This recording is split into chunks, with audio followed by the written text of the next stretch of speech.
Hi, I'm Topher. And I'm Charles. And this is a special video edition of the Good, the Bad, and Podcast. Yes, it is. You know why it's special? Because it's my wedding night. It's his wedding night. I got married 4 hours ago. This is crazy. He held up 5 fingers. That's a lot of wedding. Well, it was... No. Here's the thing. We did our last podcast January of 2013. This has been a while. And I was like, you know what? We're not going to do another one before your wedding, probably. It's been a lot of work. That's what happened. Yeah, it's been over a year. It happened. But that's all right. I'm in the wedding. It's all good. He's here. Yeah, I'm here. I'm here. Yeah. And this is also, as I mentioned in the Oscar nomination, the pig thing we did. I mentioned that you weren't able to do that with me because of this. This is why. This is a huge party here in Atlanta. Party. This is the biggest, best party I've ever been to. It's pretty awesome.com. Absolutely, it's awesome. Okay, so. Let's not derail the train any further. We have 2 things we're going to review tonight. Yes. We're going to review the wedding, of course. The wedding itself. Yes. And we're also going to review Gone with the Wind. And Almost Famous. Almost Famous. Gone with the Wind. We were thinking Gone with the Wind. Gone with the Wind simply because it's Atlanta. And how can you not talk Gone with the Wind when you're in Atlanta? But the problem is it's already on our list. We don't want to review it. We don't want to get ahead of ourselves on this one. It's fair. Although I'm fairly certain you hate the movie. So I don't hate the movie. You've mentioned it several times. Whatever. We'll come back. Okay. So, the movie we're actually going to review is Almost Famous because it's his bride's favorite movie. It is her favorite movie. And I guess we can tie this into Philip Seymour Hoffman, being kind of a tribute to him if we want to stretch it, which maybe. So, Almost Famous, on a scale of 1 to 10. We're on Almost Famous first? Well, yeah, we'll do that first. We'll come back to it. Okay. Usually we end with the bad thing, right?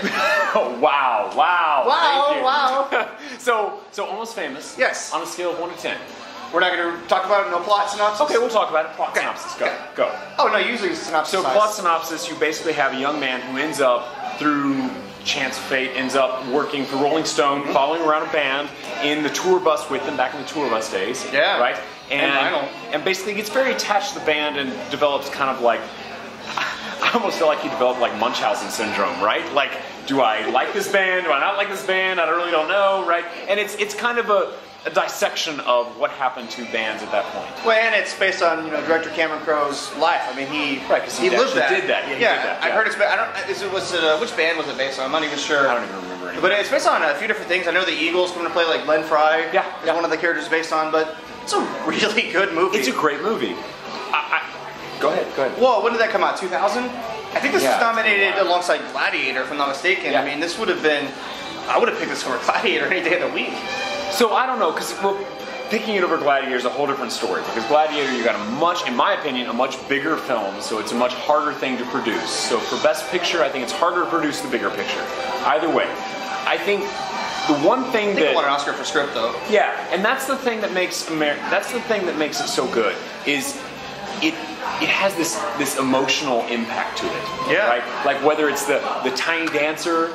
Kind of like that's great, but the other Elton John song, the sequence I prefer is the Mona Lisas and Mad Hatters. Yeah, and they're just dancing along the thing. Or the dinner scene where like the wife knows that there's a mistress. Yes, and they're all trying to take credit for it. I love it. And then you have the kind of like faux suicide, accidental suicide thing.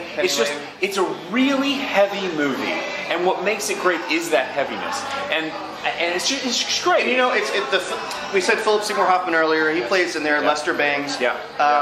There's a scene where he is on the phone. He's like, this is for cool people, and I know you. You're not cool. I met you. I love that scene. I totally butchered the quote, but it's okay. But it's a great scene because it's kind of like an insult, and then he takes it in the whole thing.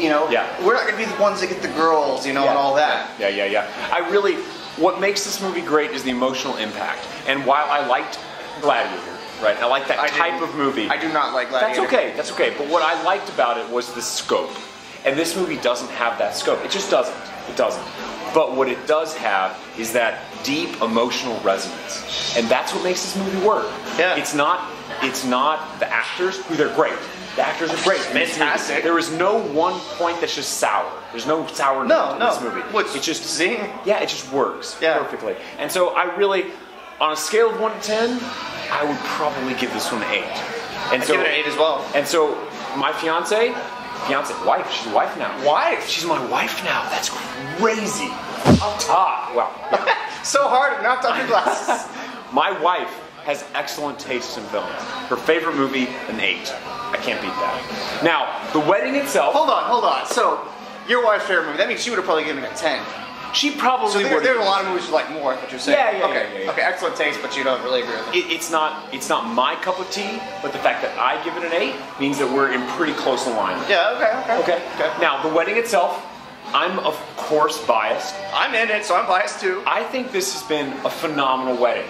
This is huge. I don't know what you can see in You this. can't see much from here. This is one section of it. Hey, walk this way. Hey, walk this way. Walk with me. Come on. Walk with us. Let's go into it. Come on. You want to see a cool wedding? There are about 350 guests here. It's been off the chain the whole time. This Come back over here. whole place, all of It's it. huge. It's huge. And what makes, and here's the thing, because I think this comes back to Almost Famous. Because It doesn't. No, it does. You're It tying this really all does. together. This all comes together because Almost Famous had the emotional resonance, right? Yes. And what I was saying about Gladiator is the scope, right? This has both? This has both. It's a 10. This wedding is a 10. And that's not just because I'm getting married, it's because it has the emotional resonance. It didn't take itself too seriously. We had fun at the wedding. Yes, we did. We had a good time, and then we had a huge party. And everybody who's anybody was here. In Georgia. This is all of Georgia. Everybody was here. I have to give the wedding a 10. Atlanta. I give it an 11 actually. So Hey, there you I give go. it higher than the group. What is that about?